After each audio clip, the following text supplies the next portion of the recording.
So ayan guys, meron tayong Starex. Ayan, nagbi-blink yung kanyang check engine. Tapos yung code niya. Ito. Back tayo.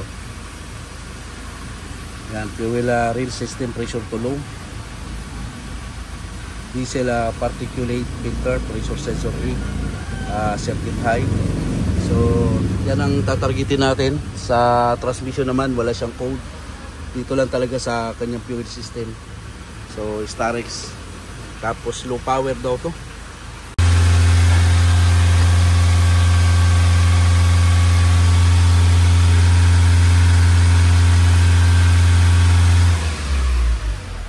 Bagsak nga yung fuel pressure ng Starex natin, kaya punta tayo sa harap, tingnan natin yung injector. Buksan mo yung takip, tingnan natin yung fuel injector. Kung yung wala siyang backlick. Patayin ko muna. Minsan kasi kaya naglo-low power kasi pagka may backlick yung injector, fuel injector. Kaya siya, fuel pressure to low.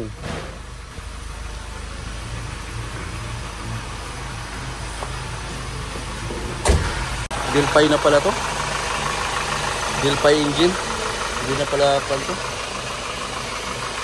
Yung pinakamahal na mga kwan, mga injector. Bunutin mo yung mga hose. Itong return. Tagan? Patayin ko muna. Patayin ko muna ha. Dilpay engine na pala to. So karamihan sa mga ganito yung fuel injector. I-check natin kung tama yung iska natin. Start mo nga sa loob. Huwag mo apakan yung BCI, baka maapakan mo doon. Tingnan mo kung alin ang malakas. Pagka yung malakas sumirit dyan, ibig sabihin na may backlick. Kaya nagpe-pressure to low siya. Sige!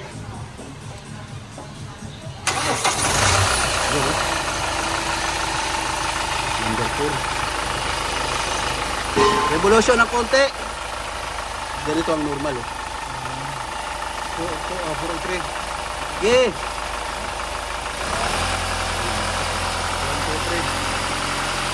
Normal din. Normal yung 1. Dapat ganito lang ang niya. 2, 3, 4. Pero ang pinakamalakas 4. Tapos palit tayo fuel filter. Okay. Overpaid yan. Oo, overpaid. Kaya yung pressure niya humihina. Babasa sa scanner, bumabagsak eh. Napakalakas sa filter eh. Idling na yan. Sige, revolution! Yan.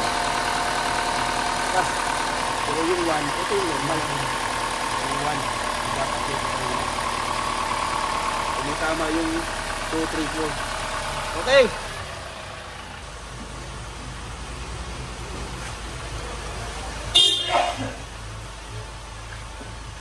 So ayan mga bossing, fuel injector doon. May leak yung fuel injector, malakas yung backlick, kaya nagkakaroon siya ng fuel system pressure to low. Kasi mas lamang yung buga sa return. Yan ang fuel to low.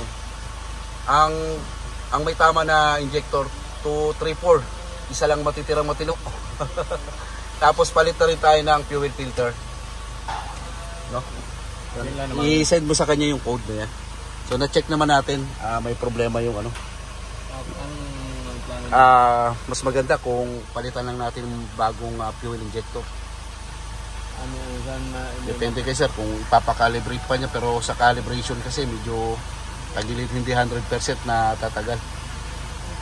Yun, yung pag-testing natin ng injector mga boss, pwede kayo magbunot ng return.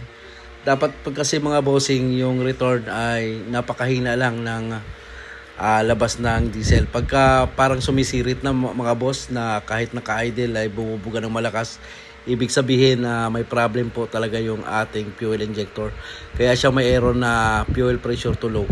Dito, sinabay na rin natin yung kanyang fuel filter. Kasi minsan pagka marumi yung fuel filter natin at may mga halong tubig, yun din po ang nagkukos ng sira ng ating mga fuel injector. Kaya nagpalit tayong fuel injector, so palit na rin tayo ng bagong fuel filter para mas tumagal po yung ating mga fuel injector pag malinis ang ating fuel filter. Ito na nga yung brand new natin na fuel injector, 3 piraso nga yung papalitan natin.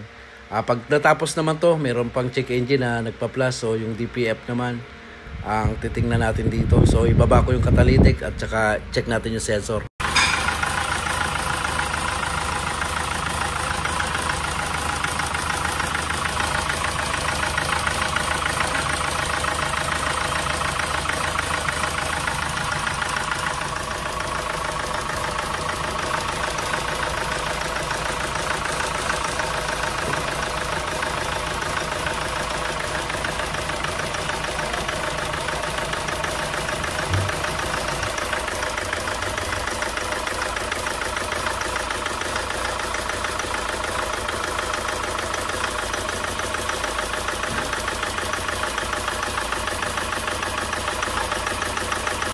Yan, malaki na ngayon pagkakaiba sa hindi tulad kanina mga bossing na yung 234 na injector na halos parang gripo na yung sirit ng return niya.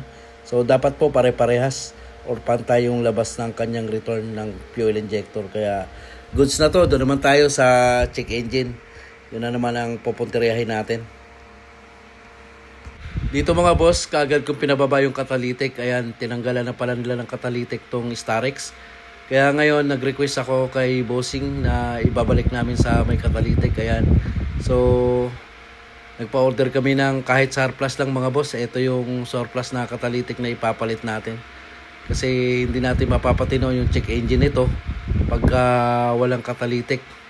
Ayan mga boss, oh. Yan yung surplus. So malinis pa naman yung kanyang catalytic na ipapalit natin. So itong sa kanya kasi dati talagang tinanggalan. Ayan, wala nang laman loob yan or filter.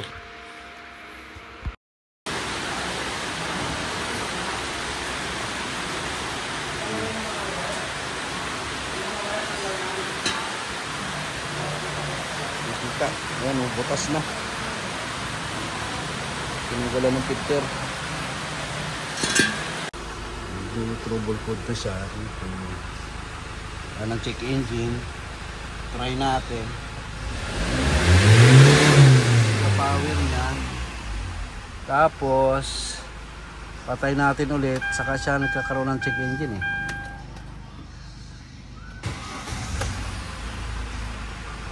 Oh, yan, pagka inop mo yung ignition, nagkaroon ulit siya.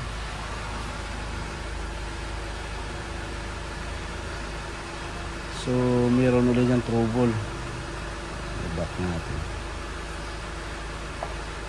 Yan. Yan ulit ang trouble. Yan, nakabitan na nga natin ng DPF filter mga boss. Nag-check engine pa rin. Pagka in-erase mo yung code at pinatay mo yung makina, pag-start mo, babalik ulit yung check engine. Kaya, susubukan nating palitan muna to ng DPF sensor mga boss. Kasi talagang pabalik-balik yung check engine. Yun, palit muna tayo mga boss ng DPF sensor. Ayan, tinik natin yung wiring. So pinalitan ko muna, ayan, hindi ko muna siya kinabit mo dito. Hindi ko muna hinod ko. Pinalitan ko muna.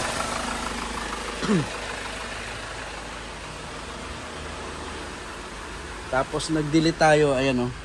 No trouble code na. Dati kasi pag nag-delete ka, pag inop mo yung engine,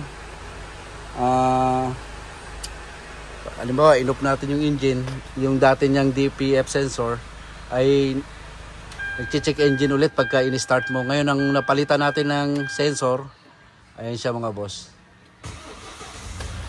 Ayun. Mamatay na siya. Yun. Tapos rev natin.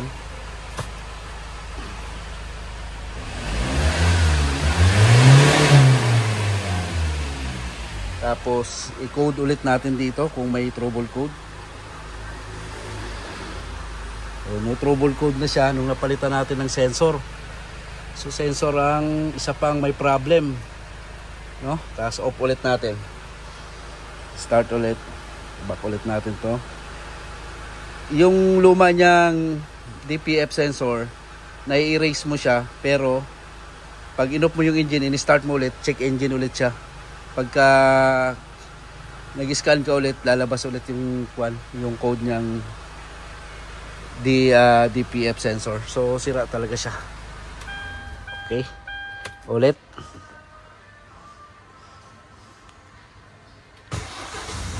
Yun. So okay na. Kuha problem. Kuha ang problema. Code ulit natin. No trouble code. Ayos, cham. Dali. Dali. Dali. Dol, pa-holder naman ako. Pakabit mo. Ito. Kabit mo lang dito. Tapos lagay mo yung clamp. Itornilyo mo na dito. Bukas ko na titaypan to.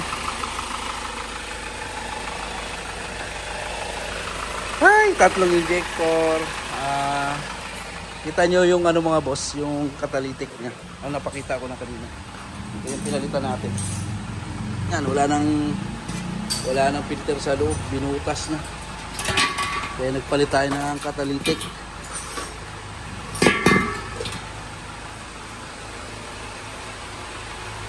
Ayos. Dali yung problem.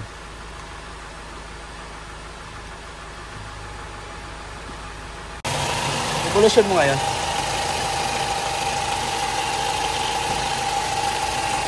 Kaya isang problem natin. Okay.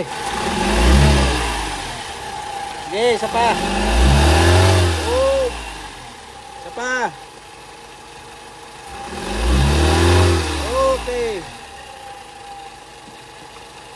Patay.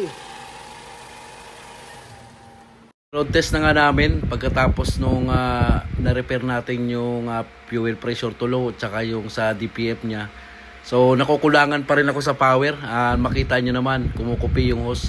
Kaya agad ko ring pina-check yung ating turbo. Marami tayong gagawin dito sa Starex mga boss. Pagkatapos nating masolve yung problem dun sa DPF tsaka injector. Ito naman yung turbo nya. Wasak din yung turbo. So papalitan din natin ang turbo ito. Tapos drain tayo ng ayan, hindi na kulang takalagay, puro kalawang na. Ito na yung turbo ng Starex natin mga bossing. Ayan o, putol. Yari. Palit na ng turbo. Tapos dyan, wala na yung nut. Wala na yung nut. Yung nut ang nagkapapingas dito. Oo, naglaro pa yan dyan. May paghabulan pa sa daga. Wala na, nagkapaghabulan o. Tapos naputol na tong impeller sa kwan. Sa hot side. Yan, putol na nga yung impeller mga boss. Kaya nag-decide tayo rito na papalitan natin ng buong turbo itong Starex. Medyo malaki-laking magagastos ni sir dito. At talagang sabay-sabay ang naging problema nitong kanyang Starex. Ito na yung turbo nating ipapalit mga bossing. Yan. Bagong-bago. Brand new. Yan. Alright. Kasi ito yung mga gasket niya. Ito lang. Ito yung mga gasket. Ito yung mga stud bolt. Mga stud niya. Mga bolt. No? Palit tayo ng brand yung turbo. Ayan, agad nga nating pinakabit yung bago nating turbo. So, pag mga ganun mga boss na kumukopi yung turbo hose nyo, ibig sabihin may problem po sa turbo or may nakabara. Pero karamihan sa mga ganun na tumutupi yung turbo hose mga boss, ibig sabihin hindi gumagana yung turbo. So, malaki pagkakaiba nito mga boss. Tingnan nyo mamaya pagka nire-rev natin. So pagmasdan nyo yung turbo hose, dapat lumulobo po yan mga boss pagka nire-rev natin o ina-accelerate natin yung ating makina. Natin kung lulubo na yung hose, hindi na makukupi.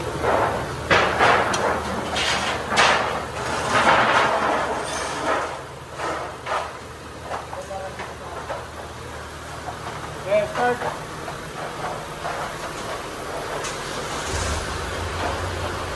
Dar na. Yan, revolusyon.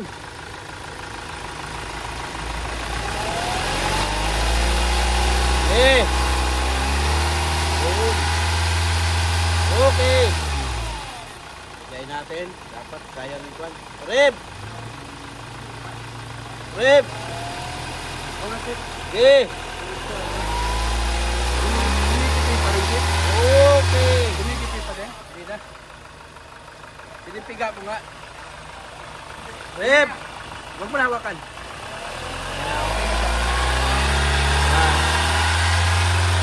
Okay. Nabubuntis na itong hose.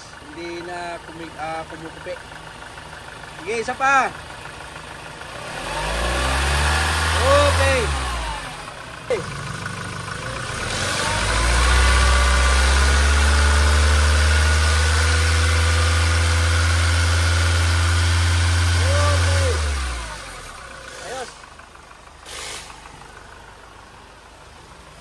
Okay, Dok.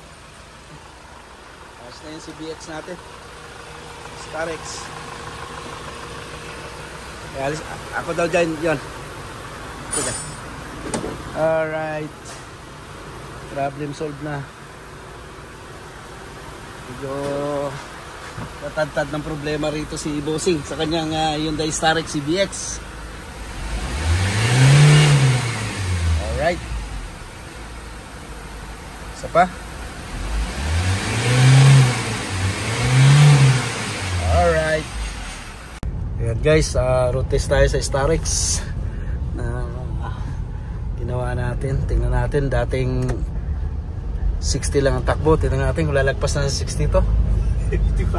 60 to, baka 60 pa rin. Lagpas ng 50. Tutok natin dyan sa kwan.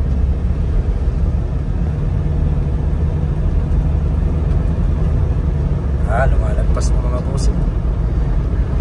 Maabot na siya ng 100. Mahigit. Hinailang pa. Hinailang. Takot na yung uy, ano yung natumba. Takot na yung pasahero ko eh. Uy.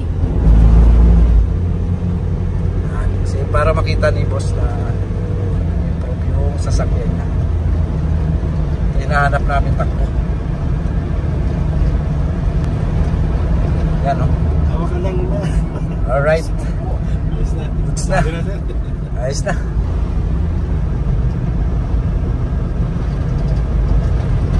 Oh, tutuluhan mo talaga. Talagang ayos. Alright. Goods na to, Kabinji. I-release. Ito yung hinahanap ni sir na takbo. Sabi niyang sumisibat. Alright mga boss.